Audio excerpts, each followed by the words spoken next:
Good afternoon, everyone. It's Pastor Ken, and welcome to day 5 of our 21-day fast. How's it going for you? I just wanted to give you one word when it comes to our encouragement for today, and that word is simply this: opposition. Have you noticed that in your own life? That when you decide to take a step forward, when you decide to take on a challenge, when you decide to take a step of growth in some way, form, or fashion, when you decide to practice a new spiritual discipline in your life, have you noticed opposition and that it comes and it's very real? You know this, it says this in Ephesians chapter 6, verse 12. For we are not fighting against flesh and blood enemies, but against evil rulers and authorities and unseen world, against mighty powers in this dark world, and against evil spirits in heavenly places. In heavenly places. And I just want to let you know this, like, we are in the midst of a spiritual battle. I do believe that Satan is real. However, I'll be honest, I don't talk about him very much because I think sometimes we can give Satan too much credit for our choices. And people, the devil made me do it. No, here's an adage.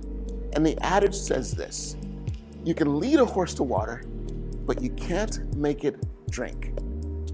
And so here's what Satan can do. Is Satan, of course, yes, he can tempt you. Yes, he can begin to create conditions in your life that will make you desire and long for the water and maybe take you to the very edge of the water. But once you get there, it's still up to you to choose whether or not to drink.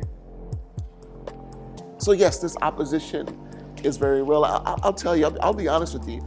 This morning was a rough morning. And I really was. I was tempted to compromise my fast. It was a tough one. I experienced a situation and I found myself really stressed out. And I'll tell you, here's what my thought, I'll be candid. My thought was simply this: maybe today I'll fast from television so I can eat. Now, let me make this really clear. This is no judgment for those of you who decided to fast from television or to fast from social media. What I decided to do is to go ahead and fast from food from sunrise to sunset. That way, each day I can really feel the hunger pangs and my desire and my need for God. And so this day I was really tempted to compromise that. And it's so easy, again, for us to want to do because of opposition. We put ourselves right there. And it's that desire for whatever it is that we're fasting from.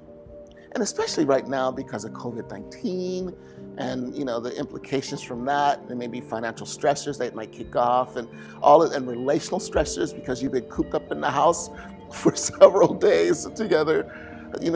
I get all that and the desire to want to compromise our fast. But I want to encourage you with this: hold on. Because I was able to get to a point after I processed it that I realized what I really need is not food. What I really need is my God. And that's what fasting brings us to, this place of being. When we face this opposition and we realize that what we truly need is not what we're fasting from, but who we are fasting for. So again, I hope that this has been an encouragement to you. And I would love to hear, if you're facing any sort of opposition, comment about it below. I would love to hear from you. And if it's private, feel free to instant message me. But I would love to hear about the challenge that you're facing, and in that, how I can be praying for you as we're going through this fast together. But I believe that, again, from this, we are going to learn some things about God that maybe we didn't realize before. Well, take care, and God bless you. And we'll see you again tomorrow.